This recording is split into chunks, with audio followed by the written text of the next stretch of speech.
નમસ્કાર, ફરી પાછું તમારું સ્વાગત છે અમારા યુટ્યુબની સાથે. ચાલો હવે દરેક બહેનોને ખાસ કે આંગણવાડીની અંદર તમે કાર્યકર અને તેડાગરની બરાબર છે, જે હાલમાં ભરતી પ્રક્રિયા ચાલુ છે તેમાં તમે ફોર્મ ભરાવી દીધું હશે. હવે પ્રશ્ન છે કે જે બહેનોએ તેડાગરની અંદર બરાબર છે 10 પાસની વાત કરતા હતા આપણે, અને કાર્યકર છે તે 12 પાસની વાત કરતા હતા, તો એ પોતાનું એને મેરિટ છે બરાબર છે એ જો બનાવવું હોય બરાબર છે કે પોતાને કેટલા મેરિટની અંદર માર્ક્સ આવશે, તો તે તમે તમારી રીતે બનાવી શકો છો. હવે એ બનાવવા માટે તમારે કઈ રીતનું કામ કરવું બરાબર, તે તમામ માહિતી તમને આ વિડીયોના માધ્યમથી મળી જશે. અને સાથે સાથે કે કદાચ ઘણી વખત એવું બને કે એક સરખા મેરિટવાળા બહેનો હોય તો તેમાં કોનો નંબર લાગશે.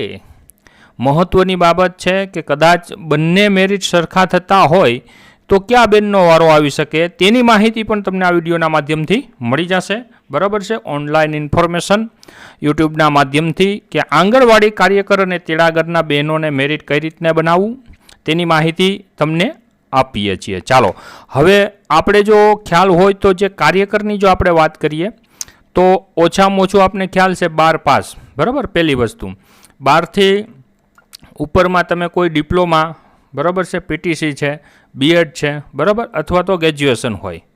હવે આ છે મહત્તમ ગુણ એના 20 12 પાસમાંથી બરાબર. પછી તમે કોઈ પણ પીટીસી બીએડ કરેલ હોય તો એના 30 થશે.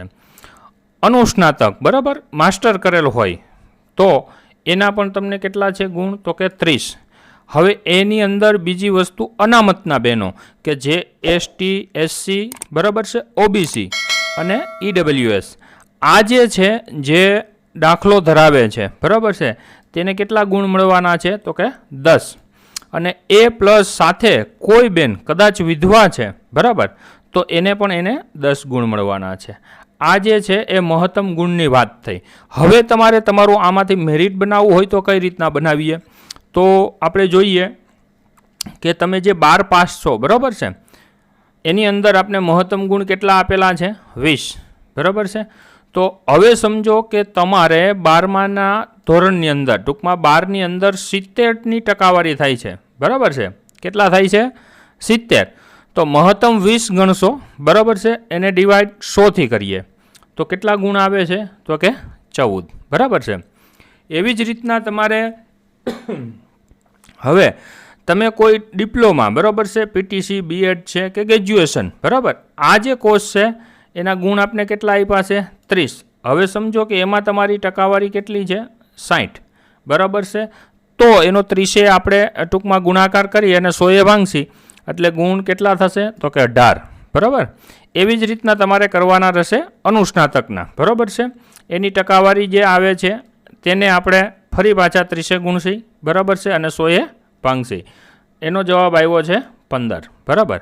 હવે આ તમારા એજ્યુકેશનનું મેરિટ બની ગયું છે. તમે 12 પાસ હોવ બરાબર છે કે પછી ગ્રેજ્યુએશન કમ્પ્લીટ કરેલ હોય તેના માર્ક્સ અને માસ્ટર હોય તો એના માર્ક્સ.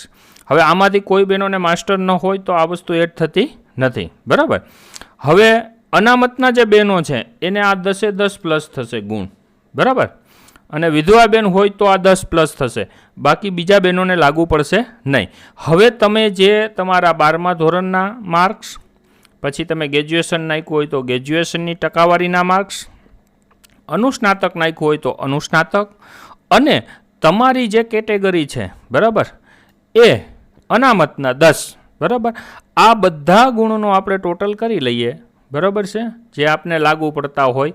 અમુક એક બેનને આ લાગુ પડતું હોય તો એનો સાથે પણ એ ટોટલ કરે એટલે આ જે છે એ તમારા મેરિટ માર્ક તૈયાર થઈ ગયા છે બરાબર. આ જે માર્ક્સ છે એ તમારા મેરિટના માર્ક્સ તૈયાર થઈ ગયા છે. આ મુજબ ટૂંકમાં આંગણવાડીની કાર્યકરનું તેમજ બીજી વાત કરીએ તો તેડાગરનું બરાબર એ જ રીતનું ટૂંકમાં પદ્ધતિથી તમારે મેરિટ બનાવી શકો છો બરાબર છે. ક્યાંક એની કેટલી ટકાવારી આપેલી છે તેના મહત્તમ ગુણ સાથે એનો ગુણાકાર કરી 100 ભાંગી અને તમે તમારા મેરિટના માર્ક્સ મેળવી શકો છો. હવે આ વાત થઈ આપણી મેરિટની. હવે આપણે સમજીએ કે કોઈ ગુણ પદ્ધતિમાં માર્ક્સ આપ્યા બાદ કોઈ વધુ ઉમેદવારને સમાન ગુણ મળે તો શું કરવું? મહત્ત્વની બાબત છે, દરેક બહેનો ખાસ ધ્યાન આપે કે ઘણી વખત એવું બને કે બંનેના મેરિટ સરખા આવી જાય છે, કે સમજો કે ભાઈ એને 50.25 છે અને તમારે પણ 50.25 ટૂંકમાં મેરિટ બને છે, બરાબર છે. હવે બંને બહેનોનું સેમ ગુણની અંદર મેરિટ બને છે તો શું કરવાનું રહેશે? તો ચાલો એને સમજીએ કે એની અંદર પહેલી બાબત એ છે કે વધુ ઉંમર ધરાવતા બહેનનો પહેલો વારો આવી શકે. ટૂંકમાં જેની ઉંમર મોટી હશે, બરાબર, એ બહેનનો પહેલી વસ્તુ ચાન્સ લાગશે, બરાબર છે. અને આ વસ્તુમાં પણ જો સમાન આવે તો ઉમેદવારોની ઉંમર પણ એક સરખી હોય તો તેના નામ ધ્યાનમાં લેવામાં આવશે અંગ્રેજી મૂળાક્ષરો મુજબ. ટૂંકમાં કોઈ બહેનો એવું બને કે બંનેની બર્થ ડેટ ઉંમર પણ સરખી જો આવે અને મેરિટ પણ સરખું આવે તો અંગ્રેજી મૂળાક્ષર પ્રમાણે ટૂંકમાં એનો વારો આવી શકે છે, બરાબર છે. આ વાત આંગણવાડી તેડાગર અને કાર્યકરના બહેનોને મેરિટની ગણતરી ટૂંક સમયમાં પ્રસિદ્ધ થવાની છે. આવી જ અવનવી માહિતી અમે અમારા વિડીયોની અંદર મૂકીએ છીએ. તો ફરી પાછા, બરાબર છે, મળશું. આવજો.